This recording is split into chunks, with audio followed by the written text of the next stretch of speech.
Violence versus covenant. Why David never took the kingdom by force.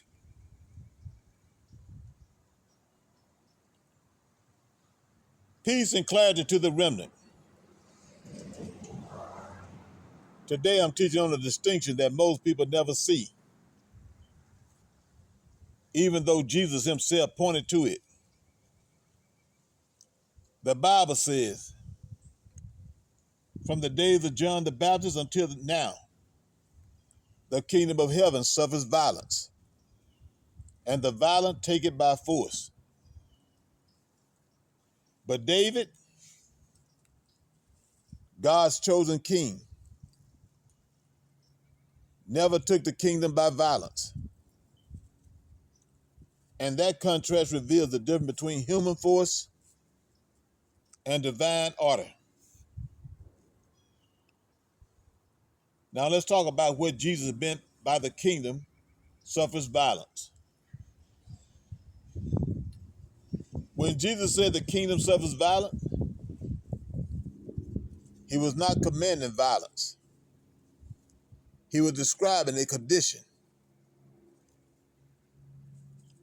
John the Baptist announced the kingdom, and from that moment, people tried to force their way into it. Zealots tried to push a political messiah. Crowds tried to make Jesus king by pressure. Pharisees tried to control the movement. Herod tried to silence it. Everyone wanted the kingdom on their own terms. Everyone wanted to force it. This is the violence Jesus is talking about. Human aggression toward a spiritual kingdom. It is not divine order. It is not covenant. It is not how God transfers authority. It is men trying to seize what only God can give.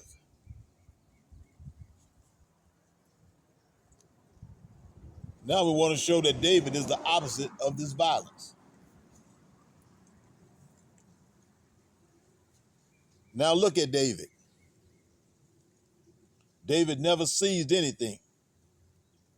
David never forced anything. David never manipulated anything. David never accelerated anything. He is the anti-example of Matthew 11:12. 1 Samuel chapter 16, God rejects Saul and anoints David. 1 Samuel 13, verse 14, God said he sought a man after his own heart. David's kingship is not a human promotion. It is a divine appointment. And because it is divine, David refuses to take it by force.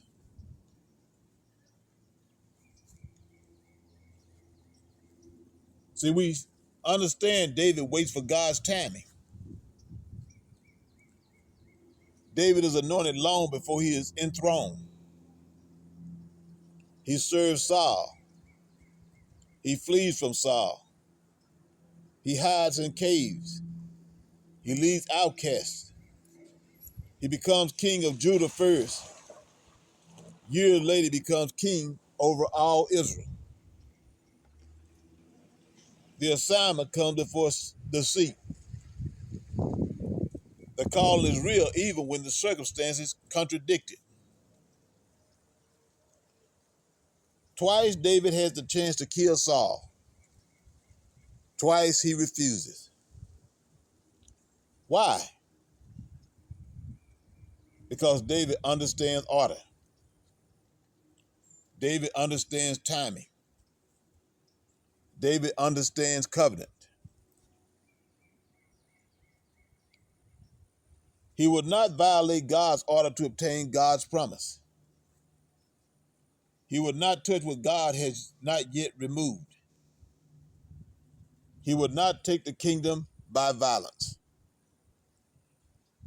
This is why God trusts him with the throne.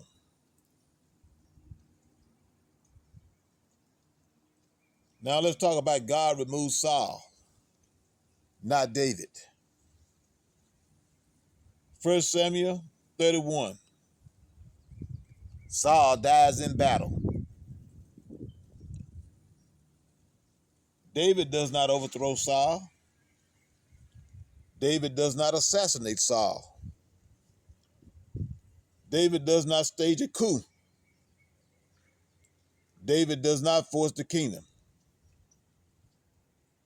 God removes Saul. God clears the seat. God establishes David. When God gives a kingdom, he also removes the obstacle. When God appoints, he also aligns the timing. David received what others tried to seize. Now we want to talk about the people confirm what God already established. 2 Samuel chapter 2, verse 4. Judah anoints David. 2 Samuel 5:3. All Israel anoints David. The people do not make David king. They recognize what God already decreed. Human agreement follows divine decision. This is the opposite of the violent pressure Jesus described in Matthew 11. Now let's talk about how the covenant of salt explains the difference. 2 Chronicles chapter 13, verse 5 says, God gave the kingdom to David by a covenant of salt. Salt means permanence, preservation, divine loyalty, unbreakable order, incorruptible covenant. Salt is the opposite of violence. Salt is the opposite of human force. Salt is the opposite of political pressure. Salt represents God's side of the covenant, the side that does not shift, does not decay, and does not break. David's throne is not built on violence. It is built on salt. Violence is human ambition. Salt is divine appointment.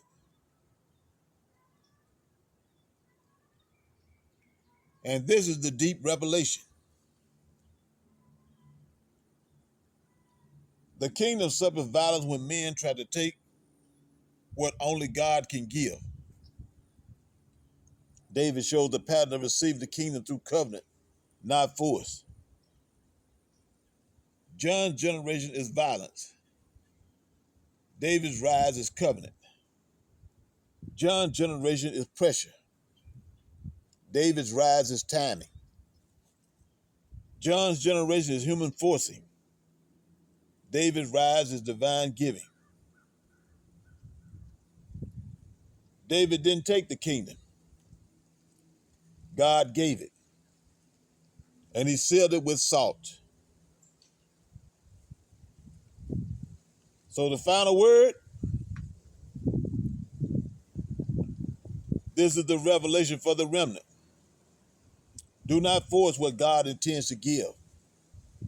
Do not seize what God intends to appoint. Do not accelerate what God intends to unfold.